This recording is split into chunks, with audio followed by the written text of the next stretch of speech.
In September 2013, history was made for the gaming industry. Rockstar Games had released Grand Theft Auto 5, and that is when everything changed. During the first 24 hours of its release, the game had made $800 million in revenue worldwide. That's more than any game or film has ever made within the first day of its release. That same year, the video game industry made almost twice the amount of the global box office, reaping a total of 70.4 billion in comparison to cinema's $35.9 billion. But as we already know, success does not come without its issues. And are there any? Yes.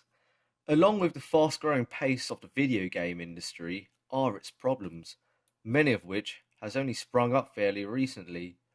In the past few years, big budget games have been rather disappointing, and this comes from one of the biggest contributors to the industry's issues today, and that's just business in general. Quite a difficult one to avoid that, isn't it?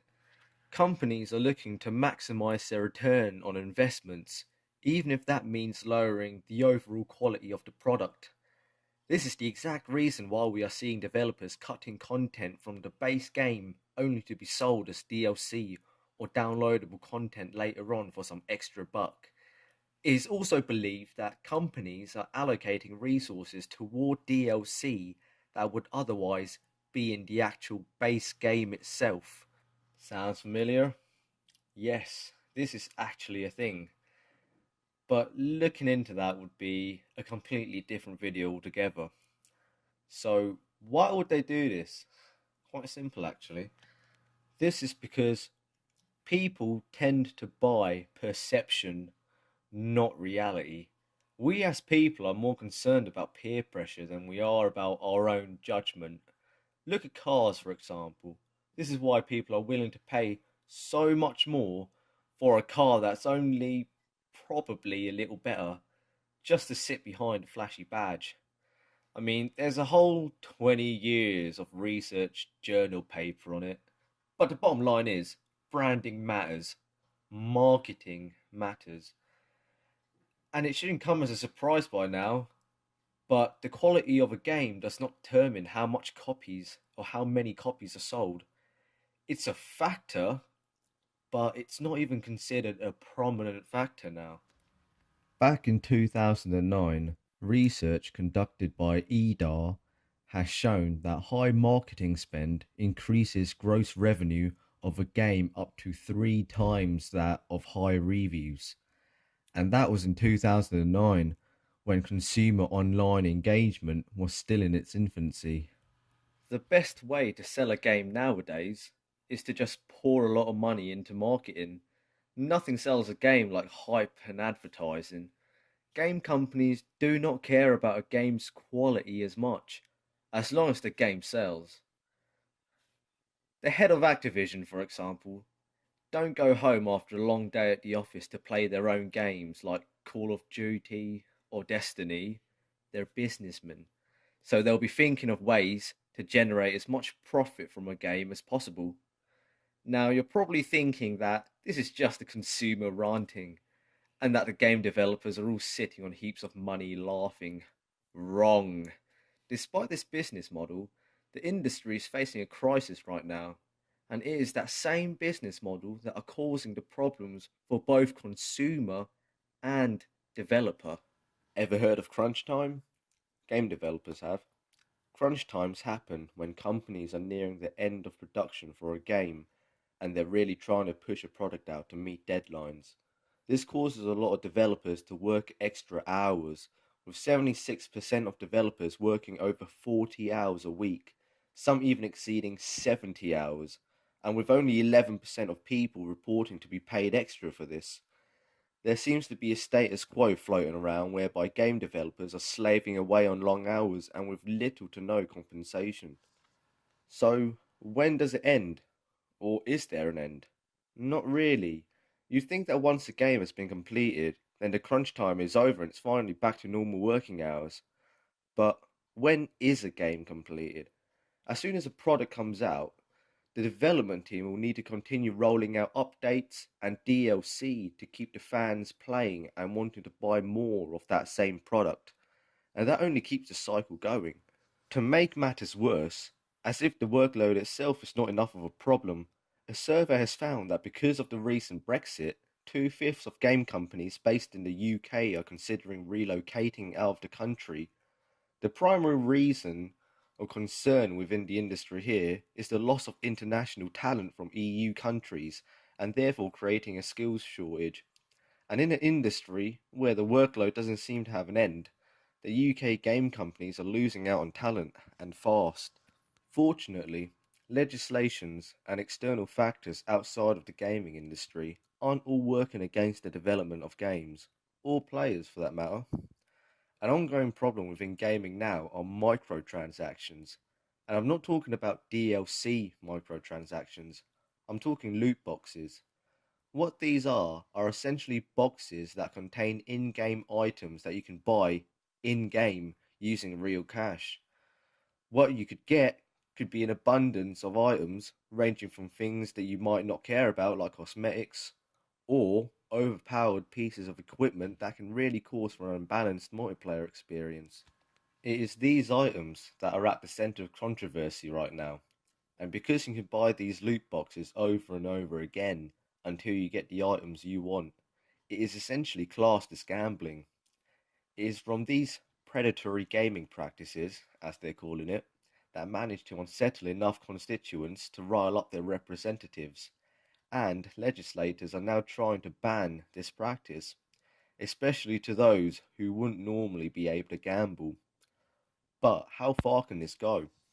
Luckily, I was able to get in touch with an expert on this, who is a game developer himself, to get his opinion on the topic.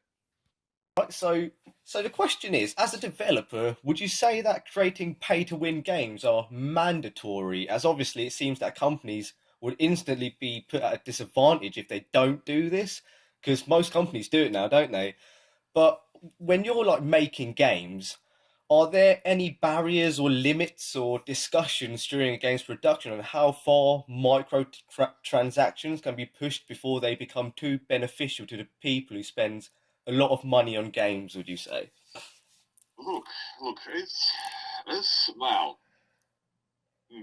it's very interesting question, and it has many answers. By the way, Awesome. yes. First of all, concerning the boundary. Okay, there is personal preferences and professional preferences.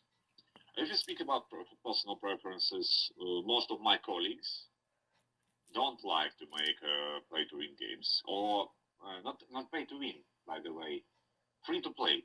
All right, Because yeah, yeah. pay-to-win, yes, because no, pay-to-win is a very bad name for when pay-to-win is badly designed free-to-play.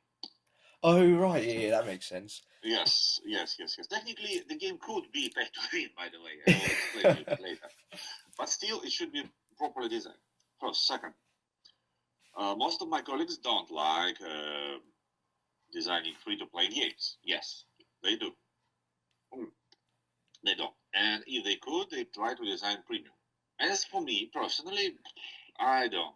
I have no. Well, I have no. I don't. I have zero fear about free-to-play games. I said, okay, why not? Because free-to-play game could be properly designed and it would be comfortable for non-playing users and paying users. We'll return to this later.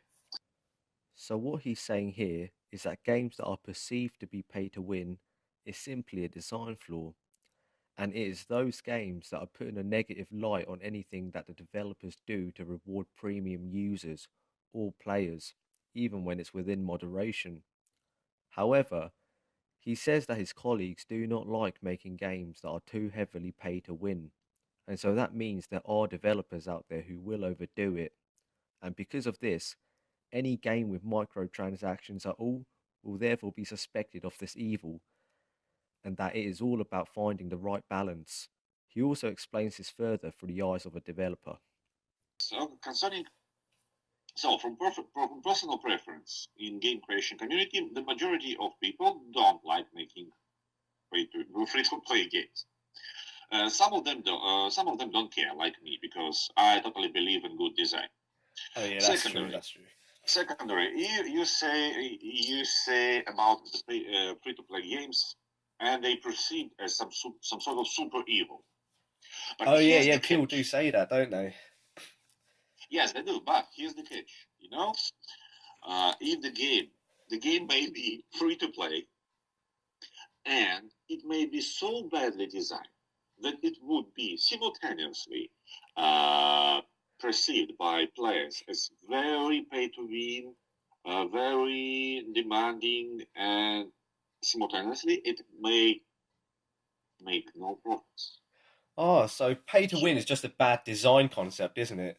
Yes, pay to win is totally by design. But let me give you small notice. There is one huge mistake many game designers try to make. They try to balance the experience of paying user and free user. All right. It shouldn't be. Here's the catch, if, for example, you have a guy who paid you one freaking $100 or euro or pounds, Mm-hmm. you guess. You should allow this person to feel the pleasure. Yeah, that's true. You That's should true. allow. Yeah. You should allow this person to punish some non-paying users because this person paid you £100. Yeah, This that is is true. nothing. Yeah, Totally, but it that makes a shouldn't lot be of sense. very well. So the person should buy something for his or her money. However, some designers try to overbalance it. Whilst premium features exist to give players the upper hand in games, this could in turn drive away the free players as they will begin to feel that the only way to compete is by spending money themselves. However, he then gives an example of a game which does not allow premium players to directly impact the free players, yet successfully manages to reward the players who are spending the money, and that is through the leaderboards and matchmaking system. Very well designed game may create gazillions of money, and people will perceive it as okay. Good example is Clash of Clans. Well, academic example. Mm-hmm. Why it happens? Technically, here's the catch: they have a leaderboard. So the stronger you are, the better you in your leaderboard. So when you invest money into the game, any amount of money from $5 to $1,000, that's why leaderboards are really good. You will have a boost to your performance.